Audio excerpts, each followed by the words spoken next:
مکرمہ جیسے مقدس شہر میں ہر سال کئی زائرین جاتے ہیں۔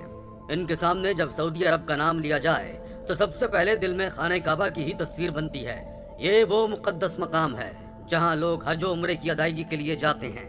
لوگوں کے دلوں میں مکہ مکرمہ کے لیے ایک خاص مقام پایا جاتا ہے۔ وہ دل سے ان مقامات مقدسہ کا عزت و احترام کرتے ہیں، مگر جیسے جیسے زمانہ بدلا لوگوں کے عقیدے بھی ملاوٹ زدہ ہونے لگے۔ ان کی سوچ میں نئے زمانے کی ریت رواج شامل ہوتے چلے گئے، یا یوں کہا جائے تو کوئی برا نہ ہوگا کہ وقت کے ساتھ ساتھ لوگوں کے دل میں خدا کی معرفت بھی کم ہوتی چلی جا رہی ہے۔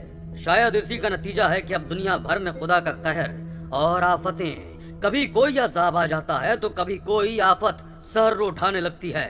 کچھ ایسا ہی مکہ مکرمہ میں بھی ہوا، جسے سن کر ہمارا دل ماننے کو تیار تو نہیں ہوتا، مگر جب وائرل ہوتی ویڈیو آنکھوں کے سامنے سے گزری تو دل یقین کیے بغیر نہیں رہ سکا۔ مکہ مکرمہ میں چند بنگلہ دیشی خاندان کے لوگ کئی سالوں سے مقیم تھے۔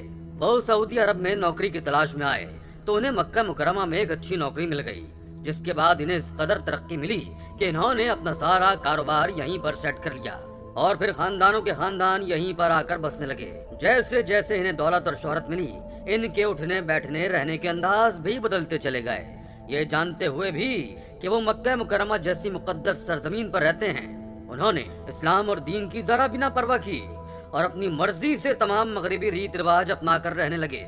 اگر وہ مسلمان نہ ہوتے تو شاید کبھی بھی انہیں سعودی عرب میں داخل بھی نہ ہونے دیا جاتا، مگر افسوس کی بات تو یہ تھی کہ مسلمان ہونے کے باوجود انہوں نے ایک بار بھی حج و عمرے کی سعادت حاصل نہیں کی، بلکہ جب ان پر غربت چھائی تھی تو ہر وقت خدا سے مدد مانگتے رہتے، رزق کی دعائیں کرتے رہتے، مگر اب جب خدا نے ان کی دعائیں قبول کر کے رزق دیا تھا تو وہ بالکل ہی غافل ہو کر مغربی رواج اپنا چکے تھے۔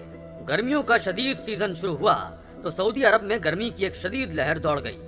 وہاں پر تو صحرائی علاقہ تھا، گرمی شدید پڑا کرتی تھی۔ وہ لوگ سوچنے لگے کہ یہ تو صحرائی علاقہ ہے اور ہمیں دریاؤں اور سمندروں کی سیر کرنے کے لیے دوسرے ملک جانا پڑتا ہے، تو کیوں نہ ہم سعودی عرب میں بھی ایک مصنوعی دریا بنا دیں جس سے سعودی عرب کے لوگ بھی جا کر لطف اندوز ہو سکیں۔ اتنا سوچنا تھا کہ انہوں نے اپنے پیسوں سے ایک پرائیویٹ بیچ بنانے کا فیصلہ کیا۔ انہوں نے کروڑوں مالیت کی زمین خریدی اور وہاں پر مصنوعی جھیل بنا کر ایک پروجیکٹ شروع کیا۔ وہ پروجیکٹ شروع ہونا ہی تھا کہ سعودی عرب کے مختلف علاقوں سے کروڑ پتی خاندان بھی اس پروجیکٹ میں اپنا حصہ ڈالنے لگے۔ ان کا کہنا تھا کہ وہ اس پروجیکٹ سے اربوں منافع کما سکتے ہیں اور لوگوں کو تفریحی مقام بھی مل جائے گا۔ حیرت کی بات تو یہ تھی کہ لوگ یہاں پاکیزہ مقامات مقدسہ کی زیارت کے لیے آتے تھے، مگر لوگوں نے یہاں پر تفریحی مقام بنانے کا بھی فیصلہ کر لیا۔ وہ پروجیکٹ ابھی زیر تعمیر ہی تھا کہ مصنوعی پانی کو جمع کر کے وہاں پر مصنوعی جھیل بنائی گئی، جس میں کئی اقسام کی آبی مخلوقات کو پانی میں ڈالا گیا تاکہ ماحول اصل لگے۔ دوستو، ابھی انہوں نے اس جھیل کو تیار کیا ہی تھا کہ کئی ماڈرن فیملیز وہاں آ کر اس پروجیکٹ کو دیکھنے لگی۔ جھیل میں پانی ڈالا جا چکا تھا اور باقی کچھ تعمیراتی کام ابھی باقی تھا، مگر اس کے باوجود کئی مسلمان فیملیز وہاں آ کر بے باکی سے گھومنے پھرنے لگی۔ پردے کا تو کسی کو بھی دھیان نہ تھا، وہ یوں گھوم رہے تھے جیسے وہ سعودی عرب میں نہیں بلکہ کسی یورپی ملک میں گھومنے کے لیے آئے ہوں۔ وہاں کے بڑے بڑے عہدیداران نے جب یہ دیکھا تو وہ خاصے خوش ہو گئے۔ ان کا کہنا تھا کہ سعودی عرب کو بھی تفریحی مقامات میں آگے ہونا چاہیے، مگر اس تفریحی کام میں وہ یہ بات بھول چکے تھے کہ اس جھیل میں سب کے سامنے مردوں اور عورتوں کا چہل قدمی کرنا اور نہانا انتہائی غیر مناسب بات ہے۔ مگر شاید وہ خدا کا خوف بھی کھو چکے تھے۔ وہ جھیل جس روز بن کر تیار ہوئی اور اس پورے تفریحی مقام کا افتتاح ہونا تھا، اسی روز ایک شدید طوفان اٹھا۔ پہلے تو آسمان سے کتنی دیر بارش برستی رہی اور اس بارش نے ہر سو تباہی مچا دی۔ اس کے باوجود جب کچھ لوگ اس مصنوعی جھیل کے پاس جا کر کھیلنے لگے تو اچانک پانی میں گول دائرے بننے لگے اور دیکھتے ہی دیکھتے ایک بڑی سی شارک مچھلی آئی اور کئی لوگوں کو نگل کر واپس پانی میں گر گئی۔ یہ منظر کئی لوگوں نے اپنی آنکھوں سے دیکھا تھا، وہ حیران تھے۔ یہ لوگ چیخو پکار کرتے ہوئے بھاگنے لگے۔ یہاں پر شارک جیسی خطرناک مچھلی بھلا کیسے آ سکتی تھی؟ جس نے اس مقام کا افتتاح کیا تھا، افسوس کے ساتھ وہ بھی پانی میں ڈوب کر مر چکا تھا، جبکہ اس کے اہل خانہ اور وہاں پر موجود باقی لوگ یہ دیکھ کر لرز رہے تھے کہ یہاں پر آخر مچھلی آئی تو کیسے آئی؟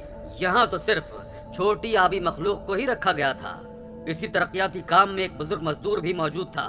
جب اس نے دیکھا تو فوراً ڈرتے ہوئے کہنے لگا کہ تم لوگ استغفار کی تسبیح پڑھ لو، خدا کے حضور سجدہ کرو، دراصل یہ ہمیں خدا کی طرف سے عذاب نازل ہوا ہے۔